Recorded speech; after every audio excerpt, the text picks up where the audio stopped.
Good morning friends, welcome to Ashwini Kanasu blog. ಎಲ್ಲ ಹೇಗಿದ್ದೀರಾ? ಚೆನ್ನಾಗಿದ್ದೀರಾ ಅನ್ಕೋತೀನಿ ಫ್ರೆಂಡ್ಸ್. ಹಾಗೆ ನಾನು ಚೆನ್ನಾಗಿದ್ದೀನಿ, ನೀವೆಲ್ಲ ಚೆನ್ನಾಗಿದ್ದೀರಾ ಅಂತ ಭಾವಿಸ್ತಾ ಫ್ರೆಂಡ್ಸ್, ಹಾಗೆ ಬಂದು ಇವಾಗ ಬ್ಲಾಗ್ ಸ್ಟಾರ್ಟ್ ಮಾಡಿದ್ದೀನಿ. ಆಲ್ಮೋಸ್ಟ್ ಪೂಜೆ ಎಲ್ಲ ಮುಗಿಸ್ಕೊಂಡು ಕೆಲಸ ಎಲ್ಲ ಆಗೋಯ್ತು ಫ್ರೆಂಡ್ಸ್. ಇವತ್ತು ಕೆಲಸ ಎಲ್ಲ ಮುಗಿಸ್ಕೊಂಡು ಬ್ಲಾಗ್ ಸ್ಟಾರ್ಟ್ ಮಾಡಿದ್ದೀನಿ. ಏನಕ್ಕೆ ಅಂತ ಅಂದ್ಬಿಟ್ಟು ಆಲ್ಮೋಸ್ಟ್ ಇವತ್ತು ಗುರುವಾರದ ಪೂಜೆ ಫ್ರೆಂಡ್ಸ್. ನಮ್ಮ ಮನೇಲಿ ಸಿಂಪಲ್ಲಾಗಿ ಗುರುವಾರದ ಪೂಜೆ ಮಾಡಿಕೊಂಡೆ. ಪೂಜೆ ಮುಗೀತು, ದೇವರಿಗೆ ನೈವೇದ್ಯ ಇವತ್ತು ಏನೂ ಮಾಡಲಿಲ್ಲ, ಹಾಲಿಟ್ಟೆ ಇವತ್ತು ಅಷ್ಟೇ. ಪೂಜೆ ಎಲ್ಲ ಮುಗಿಸ್ಕೊಂಡು ಬೆಳಿಗ್ಗೆ ಚಳಿ ಫ್ರೆಂಡ್ಸ್, ಸಿಕ್ಕಾಪಟ್ಟೆ ಚಳಿ ಬೇರೆ, ಎದ್ದೇಳಕ್ಕೆ ಆಗಲ್ಲ ಫ್ರೆಂಡ್ಸ್. ಆದರೂ ಎದ್ದು ಆಲ್ಮೋಸ್ಟ್ ಕೆಲಸ ಮುಗಿಸ್ಕೊಂಡು ವರ್ಷಮ್ಮ ತಿಂಡಿಗೆ ಇವತ್ತು ರಾತ್ರಿ ಸಾಂಬಾರು ಇತ್ತು, ರೈಸ್ ಮಾಡಿ ಮಮ್ಮಿ ತಿನ್ಕೊಂಡು ಫ್ರೈಡ್ ರೈಸ್ ಮಾಡೋಣ ಅಂದ್ಕೊಂಡು ಮಾಡಿದೆ ಫ್ರೆಂಡ್ಸ್. ಅಷ್ಟೇ ವರ್ಷ ಬೇಡ ಮಮ್ಮಿ ನಂಗೆ ರೈಸ್ ತಿಂತೀನಿ ಅಂತ ಅವರೇಕಾಳು ಸಾಂಬಾರು ಮಾಡಿದ್ರೆ ಫ್ರೆಂಡ್ಸ್. ವರ್ಷಿಗೆ ಬೆಳಿಗ್ಗೆಗೆ ರೈಸೇ ಮೇನ್ ಇಂಪಾರ್ಟೆಂಟು, ಅವಳು ರೈಸೇ ತಿನ್ನೋದು. ಹಾಗಾಗಿ ಸಾಂಬಾರಿದ್ರೆ ರೈಸ್ ಊಟ ಮಾಡ್ಕೊಂಡು ಹೋದ್ಲು. ಮತ್ತು ಹಾಗೆ ಬಂದು ಇವತ್ತು ಪೂಜೆನೂ ಮುಗಿಸ್ಕೊಂಡೆ. ನನಗೇನಾದರೂ ಮಾಡ್ಕೊಳ್ಳೋಣ ಅಂತಂದ್ಬಿಟ್ಟು ರೈಸ್ ತಿನ್ನೋಕ್ಕೆ ನನಗೆ ಬೆಳಗ್ಗೆನೇ ಆಗೋದೇ ಇಲ್ಲ ಫ್ರೆಂಡ್ಸ್. ಹಾಗಾಗಿ ಇವತ್ತು ಅವಲಕ್ಕಿ ಉಪ್ಪಿಟ್ಟು ಮಾಡ್ಕೊಳ್ಳೋಣ ಅಂದ್ಕೊಂಡಿದ್ದೀನಿ. ಪೇಪರ್ ಅವಲಕ್ಕಿಲಿ ಉಪ್ಪಿಟ್ಟು ಮಾಡ್ಕೊತಿದ್ದೀನಿ ನಾನು. ಬನ್ನಿ ಹೇಗೆ ಮಾಡ್ಕೋತೀನಿ ಏನು ಅಂತ ತೋರಿಸ್ತಂದ್ರೆ, ಸಿಂಪಲಾಗಿ ಏನಾರು ಒಂದು ಬಿಸಿಯಾಗಿ ಮಾಡ್ಕೊಂಡು ತಿನ್ನೋಣ ಅಂತಂದ್ಬಿಟ್ಟು ಪೂಜೆ ಎಲ್ಲ ಮುಗಿಸ್ತು. ಹಾಗೆ ಇವತ್ತು ನಮ್ಮ ರಾಯರು ಹೇಗೆ ಕಾಣಿಸ್ತಾ ಇದ್ದಾರೆ ತೋರಿಸ್ತೀನಿ ನಿಮಗೆ ಫ್ರೆಂಡ್ಸ್. ಹಾಗೆ ರಾಯರಿಗೆ ಈ ಥರ ಅಲಂಕಾರ ಮಾಡ್ಕೊಂಡಿದ್ದೆ ಇವತ್ತು. ಸಿಂಪಲ್ಲಾಗಿ 3 ಎಳೆಲೆ ಅಲಂಕಾರ ಮಾಡಿದ್ದೀನಿ ನಮ್ಮ ರಾಯರಿಗೆ. ಕೆಂಪದ ಒಂದು ವೀಟಿಗೆ ಎಷ್ಟು ಚೆಂದ ಕಾಣಿಸ್ತಾರಲ್ಲ ನಮ್ಮ ರಾಯರು. ರಾಯರ ಪೂಜೆ ಮಾಡೋದೇ ಒಂಥರ ವಿಶೇಷ ಅನ್ಬೋದು ಫ್ರೆಂಡ್ಸ್. ನನಗಂತೂ ಗುರುವಾರ ಬಂತು ಅಂದರೆ ನನಗೆ ಹಬ್ಬ ಬಂದಂಗೆ ಫ್ರೆಂಡ್ಸ್. ನಾನು ವಾರದ ದಿನ ಯಾವ ಥರ ಆ್ಯಕ್ಟಿವ್ ಆಗಿರ್ತೀನೋ ಗೊತ್ತಿಲ್ಲ, ಆದರೆ ಗುರುವಾರ ಬಂದರೆ ಸಿಕ್ಕಾಪಟ್ಟೆ ಆ್ಯಕ್ಟಿವ್ ಆಗಿರ್ತೀನಿ. ಫೈನಲಿ ನಮ್ಮ ರಾಯರು ಈ ಥರ ಕಾಣಿಸ್ತಾ ಇದ್ದಾರೆ ಇವತ್ತು. ನೋಡಿ, ತುಂಬ ಚೆನ್ನಾಗೈತೆ, ಸಿಂಪಲ್ ಆಗಾದ್ರು ಅಲಂಕಾರ. ಮತ್ತು ನಮ್ಮ ಮನೆ ದೇವ್ರ ಮನೆ ಪೂಜೆನೂ ಎಲ್ಲ ನೀಟಾಗಿ ಮಾಡಿಕೊಂಡೆ ಇವತ್ತು. ಎಲ್ಲ ಕೆಲಸನೂ ಮುಗೀತು ಇವತ್ತು. ಕೆಲಸ ಮುಗಿತು ಫಸ್ಟ್. ಕೆಲಸ ಮುಗಿದ್ರೆ ತುಂಬ ಕೆಲಸ ಮುಗೀತು ಅಂತಲೇ ಅರ್ಥ ಫ್ರೆಂಡ್ಸ್. ಹಾಗೆ ಇದು ಕ್ಯಾರೆಟು ಮತ್ತು ಬೀನ್ಸು ಮತ್ತು ಹಾಗೆ ಪೇಪರ್ ಅವಲಕ್ಕಿ ತೊಗೊಂಡಿದ್ದೀನಿ ನೋಡಿ, ಪೇಪರ್ ಅವಲಕ್ಕಿ. ಮತ್ತು ಹಾಗೆ ಟೊಮೊಟೊ ಹಣ್ಣು, ಈರುಳ್ಳಿ, ಹಸಿಮೆಣ್ಸಿನ್ಕಾಯಿ, ಮತ್ತು ಹಾಗೆ ಇದು ಬಂದು ಕೆಂಪು ಮೆಣಸಿನ್ಕಾಯಿ ಮತ್ತು ಹಾಗೆ ದಪ್ಪ ಮೆಣಸಿನ್ಕಾಯಿ ಎರಡನ್ನೂ ತೊಗೊಂಡಿದ್ದೀನಿ ಸ್ವಲ್ಪ. ಫೈನಲಿ ಇದಿಷ್ಟು ರೆಡಿ ಮಾಡ್ಕೊಂಡಿದ್ದೀನಿ. ಹಾಗೆ ಎಣ್ಣೆನೂ ಇಟ್ಟಿದ್ದೀನಿ ಇಲ್ಲಿ ಕಾಯಲಿಕ್ಕೆ. ಈಗ ಒಗ್ಗರಣೆ ಕೊಟ್ಕೊಳ್ಳೋಣ. ಇದಕ್ಕೆ ನಾನೇನು ಬೇರೆ ಏನು ಇಂಗ್ರೀಡಿಯೆಂಟ್ ಆಗ್ತಾಯಿಲ್ಲ ಫ್ರೆಂಡ್ಸ್, ಇಷ್ಟೇ ಹಾಕ್ಕೊಂಡು ಅವಲಕ್ಕಿ ಉಪ್ಪಿಟ್ಟು ಮಾಡ್ಕೊತಾ ಇದ್ದೀನಿ ಫ್ರೆಂಡ್ಸ್. ಹಾಗೆ ಎಣ್ಣೆ ಕಾಯಲಿಕ್ಕೆ ಇಟ್ಟಿದ್ದೆ. ಇವಾಗ ಹಸಿಮೆಣ್ಸಿನ್ಕಾಯಿ ಮತ್ತು ಈರುಳ್ಳಿನ ಹಾಕೋತಾ ಇದ್ದೀನಿ. ಟೊಮೆಟೊ ಬೇಕು ಅಂದರೆ ಹಾಕ್ಕೊಳ್ಳಿ, ಬೇಡ ಅಂದರೆ ಸ್ಕಿಪ್ ಮಾಡ್ಕೊಳ್ಳಿ. ತುಂಬ ಚೆನ್ನಾಗಿರುತ್ತೆ ಫ್ರೆಂಡ್ಸ್. ನನಗಂತೂ ಈ ಥರ ಪೇಪರ್ ಅವಲಕ್ಕಿ ಈ ಥರ ಮಾಡ್ಕೊಂಡು ಅಂದರೆ ಸಿಕ್ಕಾಪಟ್ಟೆ ಇಷ್ಟ. ನಾನು ಆಲ್ಮೋಸ್ಟು ಪೇಪರ್ ಅವಲಕ್ಕಿ ಸಿಕ್ಕಾಪಟ್ಟೆ ಇಷ್ಟಪಡ್ತೀನಿ. ಮತ್ತು ಹಾಗೆ ಅದರಲ್ಲಿ ವೆರೈಟಿ ಮಾಡ್ಕೊಂಡು ತಿಂತೀನಿ. ನನಗೆ ಅವಲಕ್ಕಿ ಒಂದಿದ್ರೆ ಊಟನೂ ಬೇಡ, ಏನೂ ಬೇಡ ಫ್ರೆಂಡ್ಸ್, ಆ ಥರ ಒಂಥರ.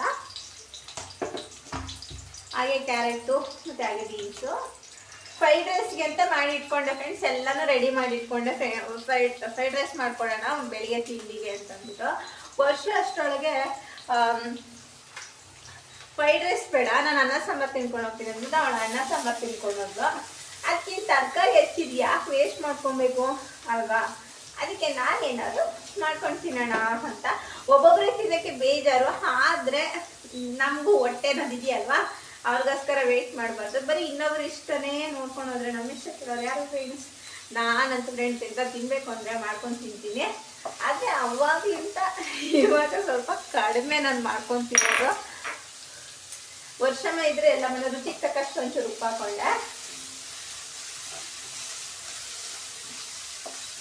ಈರುಳ್ಳಿ ಫ್ರೆಂಡ್ಸ್, ಇನ್ನೊಂದು ಊಟ, ಈರುಳ್ಳಿನ ಜಾಸ್ತಿ ಹಾಕಿದಷ್ಟು ಅವಲಕ್ಕಿ ಟೇಸ್ಟ್ ಇರುತ್ತೆ, ಅದೊಂಥರ ಚೆನ್ನಾಗಿರುತ್ತೆ ಟೇಸ್ಟ್. ಮತ್ತು ದಪ್ಪ ಮೆಣಸಿನ್ಕಾಯಿ 2 ಇದೆ, ಒಂದು ಕೆಂಪು ಒಂದು ಗ್ರೀನ್ ಹಾಕೊಂಡೆ. ಸ್ವಲ್ಪ ಚೆನ್ನಾಗಿ ರೋಸ್ಟ್ ಮಾಡ್ಕೊಳ್ಳೋಣ. ತುಂಬ ಚೆನ್ನಾಗಿರುತ್ತೆ ಫ್ರೆಂಡ್ಸ್ ಹಾಗೆ ಇದು ತಿನ್ನಲಿಕ್ಕೆ.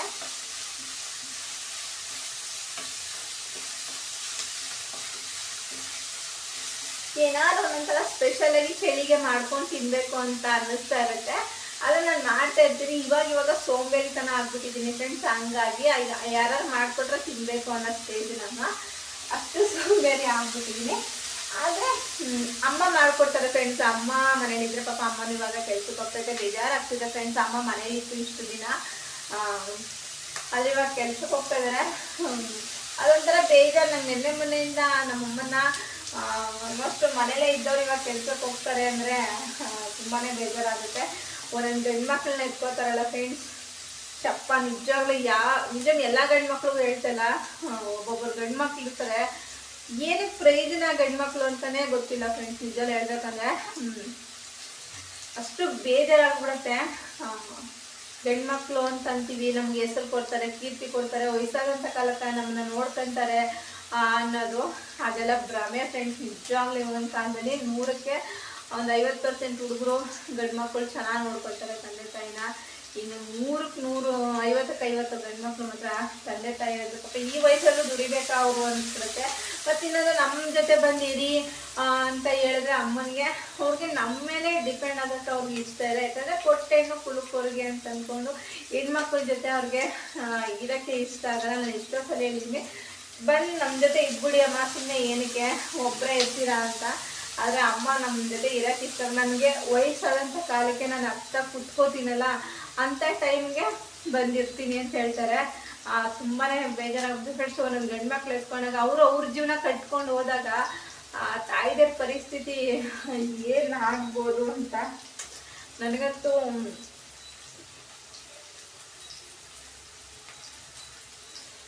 ನಮ್ಮಮ್ಮ ದುಡಿಯೋದು ನನಗೆ ಇಷ್ಟ ಇಲ್ಲ ಫ್ರೆಂಡ್ಸ್. ನಿಜವಾಗ್ಲೂ ಹೇಳ್ಬೇಕಂದ್ರೆ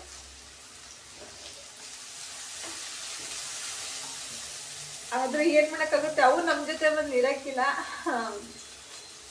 ಏನು ಮಾಡೋಕ್ಕಾಗಲ್ಲ. ಅವ್ರಿಗೆ ಅಂದರೆ ಕೆಲವೊಂದೊಂದು ತಂದೆ ತಾಯಿಗಳ ಈ ವಯಸ್ಸಲ್ಲೇ ನಾವು ಮಕ್ಕಳ ಮೇಲೆ ಡಿಪೆಂಡ್ ಆಗಬಾರ್ದು ಅನ್ನೋದು ಅವ್ರಿಗೆ. ಅಂದರೆ ಹೆಣ್ಮಕ್ಳಾಗಿರಲಿ ಅವ್ರಿಗೆ ನಾವು ಭಾರವಾಗಿರ್ಬಾರ್ದು ಅನ್ನೋದು ತುಂಬ ಕಾಯ್ದಿರ ಒಂದು ಇದು. ಏನು ಮಾಡೋಕ್ಕಾಗುತ್ತೆ, ಗಂಡ್ಮಕ್ಳು ಕರೆಕ್ಟಾಗಿರ್ಬೇಕು ಫ್ರೆಂಡ್ಸ್. ನಿಜವಾಗ್ಲೂ ಹೇಳ್ತೀನಲ್ಲ, ಗಂಡ್ಮಕ್ಳೊಬ್ರು ಏನೇ ಬರಲಿ ಎಂದೇ ಬರಲಿ ತಾಯಿದ್ರ ಜೊತೆಗೆ ವಯಸ್ಸಾದಂಥ ಕಾಲಕ್ಕೆ ನೋಡ್ಕೋಬೇಕಾಗಿರೋದೆ ಅವರು. ಆದರೆ ಅವ್ರವ್ರ ಜೀವನ ಕಟ್ಕೊಂಡು ಅವ್ರು ಹೋದಾಗ ತುಂಬಾ ಬೇಜಾರಾಗ್ಬಿಡುತ್ತೆ. ಏನೂ ಮಾಡೋಕ್ಕಾಗಲ್ಲ ಫ್ರೆಂಡ್ಸ್, ಇನ್ನೊಂದ್ಸಲ ಆಗ್ಬಿಡುತ್ತೆ. ಫ್ರೆಂಡ್ಸ್ ಆಯ್ತು, ಇವಾಗ ಇದಕ್ಕೆ ನಾನು ಪೇಪರ್ ಅವಲಕ್ಕಿ ತಗೊಂಡಿದ್ದೀವಿ ನೋಡ್ರಿ.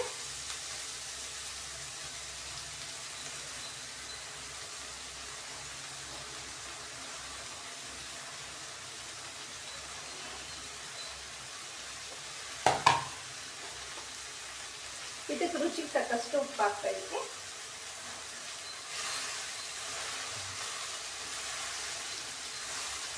ಬೆಳಿಗ್ಗೆ ಹೋಗ್ತಾರೆ ಫ್ರೆಂಡ್ಸ್, ಮಧ್ಯಾಹ್ನ ಬರುತ್ತೆ ಅಮ್ಮ.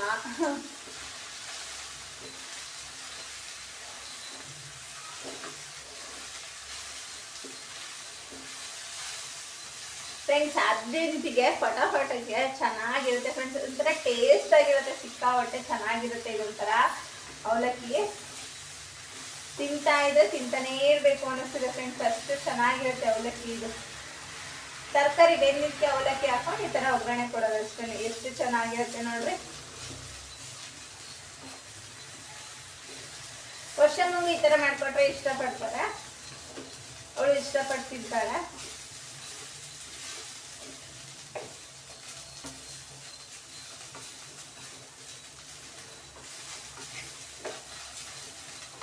ಫೈನಲಿ ರೆಡಿ ಆಯ್ತು ಫ್ರೆಂಡ್ಸ್. ಇವತ್ತು ತಿನ್ನೋಣ, ಬಾಚನ ಬನ್ನಿ. ಟೊಮೊಟೊ ಹಣ್ಣು ನೀವು ಬೇಕಂದ್ರೆ ಹಾಕೊಳ್ಳಿ, ಬೇಕು ಅಂದ್ರೆ ಲೆಮನ್ ಬಿಟ್ಕೊಳ್ಳಿ, ಇನ್ನೂ ಚೆನ್ನಾಗಿರುತ್ತೆ.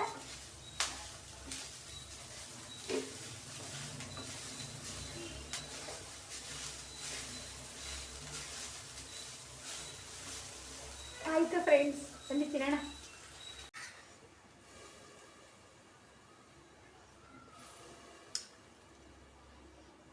ವಾವ್, ಸೂಪರ್ ಆಗಿದೆ ಫ್ರೆಂಡ್ಸ್. ನೋಡಿ, ನಾನು ಕೊತ್ತಂಬರಿ ಸೊಪ್ಪು ಹಾಕಿಲ್ಲ, ಸಾಸಿವೆ ಜೀರಿಗೆ ಮತ್ತು ಹಾಗೆ ಕಾಳು, ಬೇರೆ ಏನಂದರೆ ಏನು ಆ್ಯಡ್ ಮಾಡಿಲ್ಲ. ಬರೀ ದಪ್ಪಮೆಣ್ಸಿನ್ಕಾಯಿ, ಕ್ಯಾರೆಟ್, ಈರುಳ್ಳಿ, ಹಸಿಮೆಣ್ಸಿನ್ಕಾಯಿ ಇಷ್ಟೇ ಆ್ಯಡ್ ಮಾಡಿದ್ದೀನಿ. ತುಂಬಾ ಚೆನ್ನಾಗಿದೆ. ಅದು ಸಂಜೆ ಟೈಮ್ ಸ್ನ್ಯಾಕ್ಸಿಗಂತೂ ತುಂಬಾ ಚೆನ್ನಾಗಿರುತ್ತೆ. ಕಾಫಿ ಜೊತೆಗಂತೂ ಸೂಪರ್ ಕಾಂಬಿನೇಷನು. ತುಂಬ ಅಂದರೆ ತುಂಬ ಚೆನ್ನಾಗಿ ಬಂದೈತೆ ಫ್ರೆಂಡ್ಸ್. ನನಗಂತೂ ಸಿಕ್ಕಾಪಟ್ಟೆ ಇಷ್ಟ ಆಯಿತು. ಚೆನ್ನಾಗಿ ಬಂದಿದೆ ಅಂತ ಬನ್ನಿ ಇವಾಗ ತಿನ್ಕೊಂಬರೋಣ. ಹಾಗೆ ಈ ವಿಡಿಯೋ ಇಷ್ಟ ಆದರೆ ಲೈಕು, ಕಮೆಂಟು, ಸಬ್ಸ್ಕ್ರೈಬ್ ಮಾಡ್ಕೊಳ್ಳಿ. ಹಾಗೆ ಸಪೋರ್ಟ್ ಮಾಡಿ. ಹಾಗೆ ವಿಡಿಯೋ ನೋಡಿ ಸಪೋರ್ಟ್ ಮಾಡಿ. ಯಾರು ವಿಡಿಯೋನೇ ನೋಡಲ್ಲ ಮೇಲೆ ಫ್ರೆಂಡ್ಸ್, ಸ್ಕಿಪ್ ಮಾಡಿಬಿಟ್ಟು ವಿಡಿಯೋ ನೋಡಬೇಡಿ ಆಯಿತಾ. ಬಾಯ್ ಫ್ರೆಂಡ್ಸ್ ಎಲ್ಲರಿಗೂ.